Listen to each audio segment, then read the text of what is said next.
What's going on, family and friends? This is Terrence Manning. I am your host of My Thoughts Uncut. I appreciate you guys for watching. Today, we're going to talk about Megyn Kelly, Matt Walsh discussing why Americans support immigration from third world countries.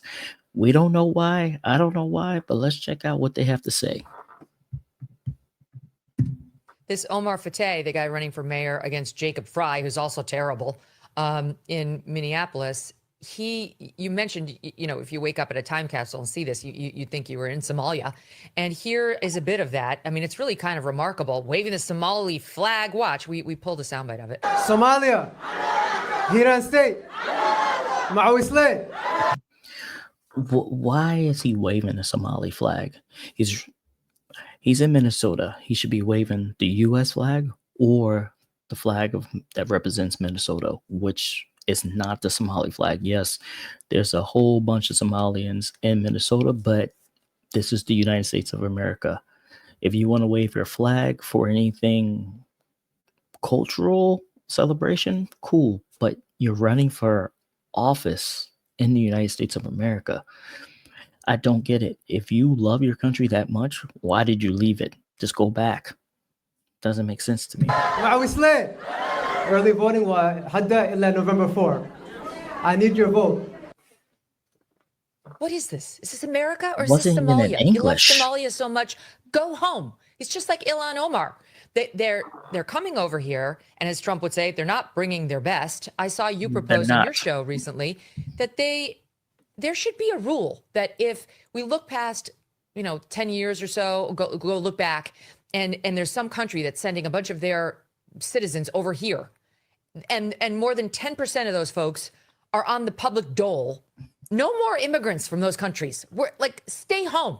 Yeah, I call that, you can kind of set the threshold wherever you want. It's a little bit arbitrary, but let's just call it the 10-10 rule. And if 10% of the immigrants from a certain country, first or second generation, are on the public dole or on food stamps or on a welfare program, then we cut off immigration from that country for 10 years.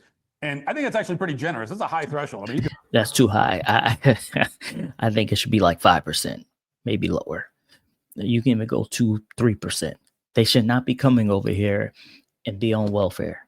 That you come over here to contribute, not to suck up the resources. Between 2019 and 2022, there's been about 14 million people coming from third world countries living in the U.S. That's absurd. Absurd. You can certainly argue for setting it at 5% or even 1%, and then making the the time when we shut off immigration could be 50 years rather than 10. But I'm being very reasonable, very generous, setting it there. I think, hey, we do currently, and for a little bit longer, we have this window now where we actually do, as conservatives, as Republicans, we control Congress and the White House. And so, hey, I mean, like, maybe someone could pick up this mantle and run with it. And when it comes to Somalis in particular, and I don't know what the exact numbers are, how many Somali immigrants are on welfare. I'm sure that it's much higher than 10%. It's definitely higher than 10%. I did a video on how many Somalis are on welfare. It was in the 40% range. Look, I think we should shut down immigration for the next 20 years. We need to figure out how many people are in here illegally, get them out of here, and then take a break from having all these people come in here that should not be in here. You should not be in the United States, and you're not contributing in any kind of way. When you are on welfare, that's not contributing. You're sucking up taxpayer dollars. So maybe that's my unpopular opinion, but I don't care. It's much higher. Same. But someone could look up the numbers. And it raises this question about, and I've been asking this because I'm a simple man. I ask simple questions. It's kind of my thing. So I would really like someone to explain, why are we importing Somalis into this country at all? Like, why are we doing that? How's that good for us? We've imported a lot of them to the point where now they're basically taking over a once great American city right in our heartland, Minneapolis. And why are we doing that? How does that benefit America? I'd like someone who agrees with this to explain to me how it benefits America to import Somalis, because when you look at Somalia, And this is why it's so funny that the Somalis come here like Ilhan Omar, like you say, and then express all this pride in their country. Well, their country is a hellhole. I mean, it's a failed state. It is an absolute disaster zone. That's why they come here in the first place. And then what do you find? Well, when you take people from a failed state, a total catastrophe, totally dysfunctional. You take people from an absolutely dysfunctional region of the world, and you bring them here. You bring in their culture here, and they don't assimilate with the culture in the United States of America. It's totally different. They don't even want to be in the same realm as us U.S. citizens.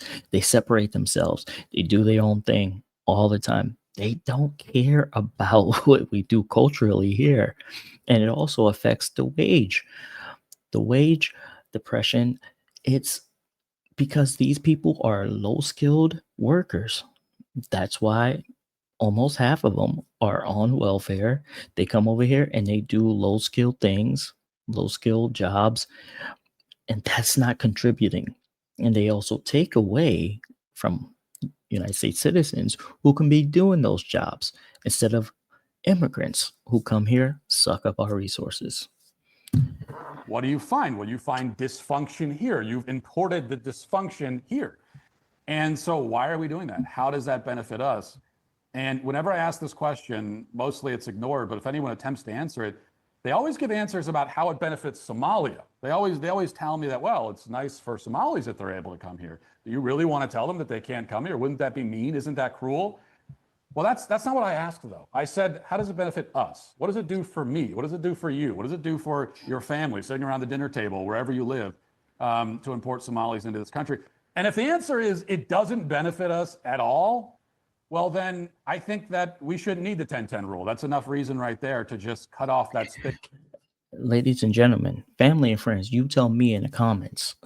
Tell me how that benefits United States American citizens. How do they benefit us whatsoever? Doing low-skill job, taking away jobs from United States citizens, does it benefit us? They don't care about our culture, does it benefit us? They suck up the resources, doesn't benefit us. Almost half of them are on welfare. Come on now. They only come here for a free ride and take advantage of the SNAP program, the welfare program. That's why they come here. And they go to these sanctuary cities that allow this to happen because these cities just want money. They want more money. They don't care about the citizens of those cities, and they don't care about the actual prosperity of that city. That's just my thoughts. It entirely, because we should be having policies in this country that benefit our country first and foremost. If we don't do that, we're going to be London. We're going to wind up like Germany. We're going to have the same problems that they're having now with their cities, their most beloved cities, being overrun by Islamists whose values are completely antithetical to those of the West. I mean, you tell me, Matt, what is the solution to preventing our great American cities from falling in the way we've seen London fall, where there are calls to take down the British flag now because it's triggering to all the Islamists? Well, the only and see, this is the thing. These people come into our country, and what a lot of Americans don't understand, especially the one that support them, they don't respect women. These people don't respect women in their countries like that. They treat women like crap. And if you don't believe me, go to their countries and see. If you don't do what they say as a woman, see how they treat you. Not only that, they don't care to carry our flag. Some of them even burn our flag when they're protesting amongst each other. So I don't see any kind of benefit allowing people from third world countries to continuously come in and pour into our state and our cities and overcrowding our cities and schools with their kids who don't speak English, who don't know how to communicate to the teachers, put strains on the teachers, it put strains on the schools. And now your American kid is stuck in this school where it's overpopulated, overcrowded, and they're suffering. They're not learning like they should be. Let me know what you guys think in the comments below. Like, subscribe. I appreciate you for watching. Hit that notification bell. Peace.